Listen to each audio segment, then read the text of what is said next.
was in the mine areas, and obviously the vision to grow even beyond our boundaries, if God permits. This intent has driven us to assemble a team of directors who are endowed. We are bankers amongst us, so we're not doing to anyhow. A retired banker with all the cream of ideas, and those who have run these sectors before, and a blend of other colleagues with all the technical competencies that will ensure that we drive this institute to its progressive limits. The board has invested immensely and unflinching trust in the current management team to deliver the expectation of the promoters of this institution. We are a trading organization, but with a strong business heart.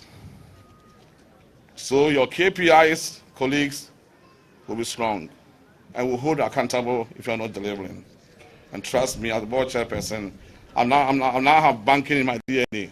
The board has in place one of the most potent performance management systems aimed at entrenching the culture of creativity and innovation, as well as good work ethics and value systems that ensure sustainability and people-created institutions. The right people will be in the bus, will be on the bus, and I'll be coming like the likes of Jack Welch. Any given year, 10% of those who are not performing will find their way out there and getting the cream of your graduates, capable of making us the likes of Chicago, the likes of Citibank, and the likes of JP Morgans, and the other big boys that we have in Ghana as well. So please, we're not here to joke. Whatever we can do to distinguish, ladies and gentlemen, to improve the lots of our people, we must begin it. Golden Pride has better to channel the realization of all these aspirations.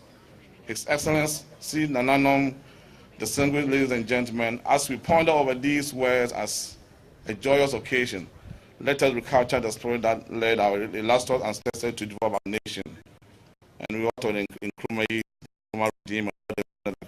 Ghana has a future, and I think that with the likes of our brothers in government now, we can build a very vibrant and enviable nation.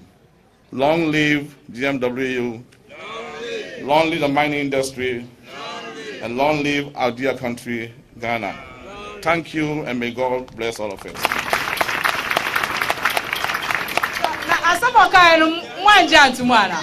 I was saying, Mom, morale, my workers, so say, yeah. Mine workers, so, yeah. Mine workers, so, yeah. Chokwe, Mobile say, Mom. I think as part of touring this building, one of these days we all have to tour the underground and see how dark and gloomy and fearful it is. And when you see them, you will respect them. And we also want to thank you, Anglo Gold Ashanti, for being here all this while and for coming to our benefits. Distinguished ladies and gentlemen, as we move on, let's quickly acknowledge the presence of the Divisional Commander of Police, ACP Dumfo Bechi. Let's acknowledge his presence. Let's welcome or acknowledge the presence of the Regional Commander of Immigration, the Regional Commander of SEPS, the Regional Commander of Prisons, and the Regional Commander of BNI. They are all represented. Thanks for coming. Let us also acknowledge the presence of the Zongo the Chief Imam Rep and the Zongo community who are here to support us. Can you wait for us to see you? Let's also acknowledge the presence of the former national president of the Ghana Mines Workers Union, Mr. John Bimpong. Let's please acknowledge the presence of all DCs and MCEs Ashanti region represented. Where are you? Okay, they are all here. Welcome and thanks for joining us. Actually, let's acknowledge your own presence. Put your hands together for yourself for being here.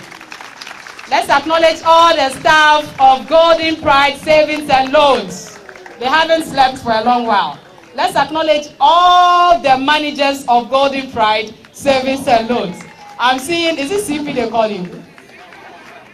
So let's put our hands together for all these wonderful people. They are the faces you'll be seeing anytime you come to make some savings. There's one man who says, I don't mind, don't mention my name. Let's acknowledge the CEO, Mineworkers Union Investment, Mr. Roberto Samuajechi.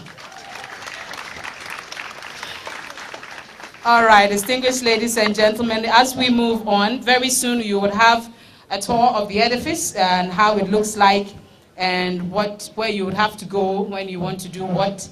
But at the moment, you know that there's always someone who oversees if you decide to collect somebody's money and keep for the person. So we have a rep from the governor of the Bank of Ghana, or from the Bank of Ghana. Let's welcome Mr. Boyd Donko to come and give us the assurance that they are with us in all that we are doing. Let's receive him with a bigger clap. These people are the people with the money. When you see them, clap for them and money will start flowing. Thank you very much, Madam MC. Mr. Chairman, His Excellency, the Vice President of the Republic of Ghana, and my immediate past governor, Mr. Pakwesi Emisata, my boss, I'm highly honored for meeting you once again on the same platform. Honorable Regional Minister for Ashanti Region, the Army Commander, Northern Command, Nanano, shareholders and directors, members of the Mineworkers Union, management and staff of Golden Pride Savings and Loans Limited, valued customers, members of the press corps, distinguished guests, ladies and gentlemen. It is great delight and honor for me to be part of the official inauguration of your headquarters building in Obuasi. The Governor of the Bank of Ghana, Dr. H.A. Kofi Wampa, should have been here in person to grace the occasion. Unfortunately, he could not make it due to other equally important assignments, and has therefore asked me to represent him on this occasion. On behalf of the Governor of the Bank of Ghana and the management, I wish to extend my heartfelt felicitations to you on this memorable occasion, and to applaud the institution for putting up this magnificent building to serve as the headquarters of Golden Pride Savings and Loans Company Limited. Mr. Chairman, it is an undisputed fact that the Trade Union Congress has played a key role in socio-economic development of Ghana. The strategy by the Ghana Mineworkers Union to diversify its activities to include the setting up of savings and loans company to offer competitive banking service to improve the lives of its members and surrounding communities is an innovative stride and most commendable. Such efforts, Mr. Chairman, contribute greatly to financial deepening. Mr. Chairman, much as new companies such as yours have the determination and zeal to achieve their corporate missions and objectives, caution must be exercised in the bid to achieve such objectives. It is necessary that major aspects of management such as corporate governance, internal controls, and risk management are given serious attention. Mr. Chairman, good corporate governance practice, among others, entails that directors of financial institutions possess the requisite knowledge and understanding of the business their companies engage in. Directors should also bring to bear their expertise in ensuring that the corporate mission of the institution is achieved. Such good corporate governance practice will propel management to formulate good policies, implement appropriate controls, and provide effective risk management systems in line with the strategic plan of the organization. Mr. Chairman, as a newly established savings and loans company, strict adherence to internal control process is sine qua non and non-negotiable. It is essential that the board of your company ensures that appropriate policies with respect to internal controls are adequate for the nature and scale of your business. Such internal controls must take into account clear arrangements for delegating authority and responsibility. The controls should factor in procedures and processes for committing the company and accounting for assets and liabilities. External audit and compliance functions should ensure adherence to these controls as well as applicable laws and regulations. Mr. Chairman, one cannot deliberate on corporate governance and internal controls without mentioning risk. In recent times, risk management has assumed center stage in financial intimidation. Boards and management of licensed institutions are expected to constantly identify the inherent risks in the activities and operations of their institutions and map out appropriate strategy to monitor, measure, and control such risks. It is expected that boards will set their risk tolerance limit and monitor their non-performing loan ratios to ensure that loan underwriting standards are high and loan delinquency minimized. Mr. Chairman, as a new company, most of your credit facilities are current, but I wish to caution you that as you grow, the potential for increasing your loan portfolio exists, and that care should be taken not to compromise your underwriting standards. It therefore behoves on management of your company to strengthen internal controls and credit management systems to properly contain any unforeseeable loan default with its attendant consequence on the solvency of the company. Mr. Chairman, competition, it is said, brings efficiency. Competition has become keener than before in the financial system, as there is preponderance of financial institutions such as banks, savings and loans companies, and finance houses all engaged in financial intermediation.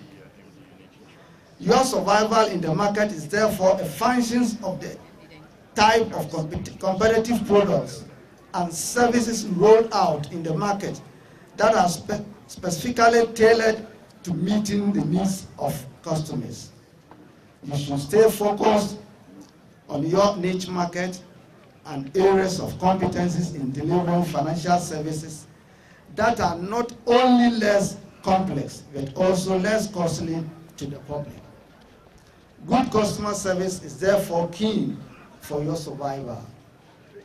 Your customers, who comprise largely of Mineworkers, should reciprocate by paying their loans promptly to enable others to also benefit. Mr. Chairman, it is undeniable fact that IT systems serves as a backbone of financial services, and any financial institution that lacks state-of-the-art technology will be competed out of the market. Customers need to know their balances simultaneously to enable them to take decisions. In this regard, you must consider investing in an efficient IT system to propel your business to achieve corporate objectives. While you implement such objectives, such measures, you must not be oblivious of the need to install a business continuity plan to ensure continuity in your business in the event of a disaster disrupting your business. Mr. Chairman, your human resource base constitutes the most valuable asset of your company, and there is a need to put in place strategies that will motivate your staff to contribute their best to achieve corporate objectives enshrined in the strategic plan. On the part of the workers, you have to exhibit the highest level of professionalism and comply with the work ethics necessary to facilitate good interaction between customers and management of the institution. Mr. Chairman, to support the savings and loans companies to grow and perform their financial intermediation role effectively. The Bank of Ghana will continue to perform its supervisory function by highlighting the operational lapses and internal control weaknesses in the institutions and enforce their implementation of recommendations to correct the lapses. The board and management of the institutions must do their part by implementing all recommendations made in examination reports. They should also be law-abiding by ensuring that they operate strictly in accordance with the rules and regulations governing their operations. Mr. Chairman, I once again commend the shareholders, board of directors, management and staff of Golden Prize Savings and Loans Company for constructing this magnificent headquarters at Obuasi. I would like to emphasize that your institution's policy of extending financial services, advisory and literacy support to the doorstep of the mine workers and its environs is in line with the central bank's policy of expanding financial access for the hitherto excluded, especially SMEs and the informal sectors of the economy. May Golden Prize Savings and Loans Company grow from strength to strength and be a model savings and loans company. Thank you, and God bless you all. Thank you very much, Mr. Boyd Donko, representative of the Governor of the Bank of Ghana. Ago, Choboy, Musom, ayenye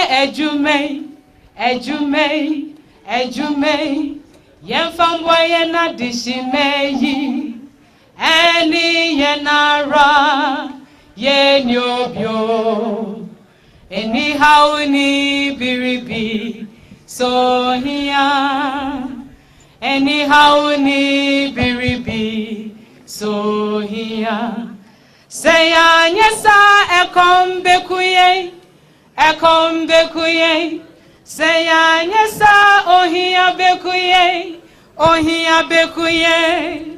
Ghana fwe, eni hauni biribi, sohiya, eni hauni biribi, sohiya. Your pride, your pride. Since you got your pride, I want to say your pride. I don't want your pride. Your pride. Oh my golden pride. It's Let's quickly acknowledge the presence of Mr. Christopher Bachman. He's the project manager and architect of this wonderful edifice that's put us together, and acknowledge his presence. Let's also acknowledge the presence of the Providence Fund Director at Anglo Gold Ashanti, Mr. Yao Nemo Bafo. Let's acknowledge your presence. Let's the presence of the MD Unique Insurance, Mr. Victor Adia. Let's put our hands together and welcome him. Let's also acknowledge the presence of the builder, the one who actually built the design. MD from House Construction, Mr. Gabriel Anachi.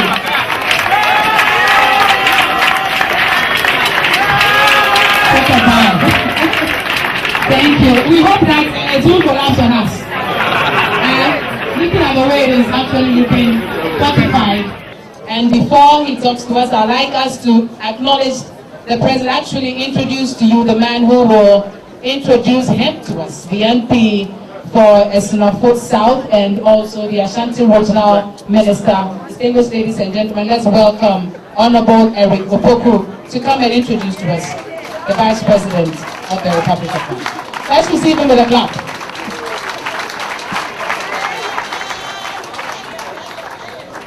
Thank you very much.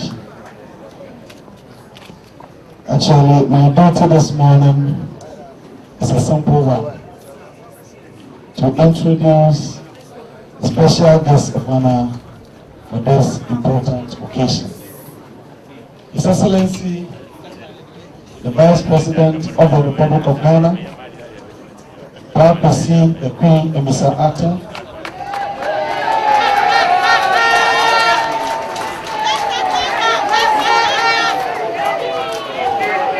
Nana, Acting President, and all the important personalities on the dais, distinguished ladies and gentlemen. I'm here to introduce a personality who is a Ghanaian economist, an academician, and indeed a politician. This gentleman was born in Cape Coast on the 29th of April 1951.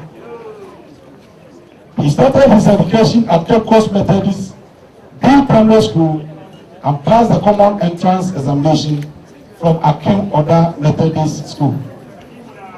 He entered Ghana's oldest secondary school in Fantepin in Cape Coast later in 1964 and passed the GCE ordinary level in 1969 and advanced level in 1971. He then entered the University of Ghana, Legon, as a freshman in 1971, graduating with BSc Economics degree in 1974. He was granted a University of Ghana postgraduate scholarship in 1975 and awarded MSc Economics degree in 1980. He was a research assistant at the Institute of Statistical, Social and Economics Research between 1974 and 75. He joined the Economics Department as a teaching assistant from 1977 to 1978, going on to become assistant lecturer in 1979. He later lectured at the Department of Economics of the University of Ghana between 1980 and 88. He has lectured again at the Department of Economics of the Anambra State College in Nigeria. Between 1983 and 1986, he served as a special assistant to the PMDC Secretary of Finance and Economic Planning in the PMDC government. He became a Deputy Secretary for Finance in the PMDC government from February 1986 until March 1993. From April 1993, he continued as the Deputy Minister for Finance in the Rawlings government until 1997. He was appointed Governor of the Bank of Ghana in October 2009 by the late President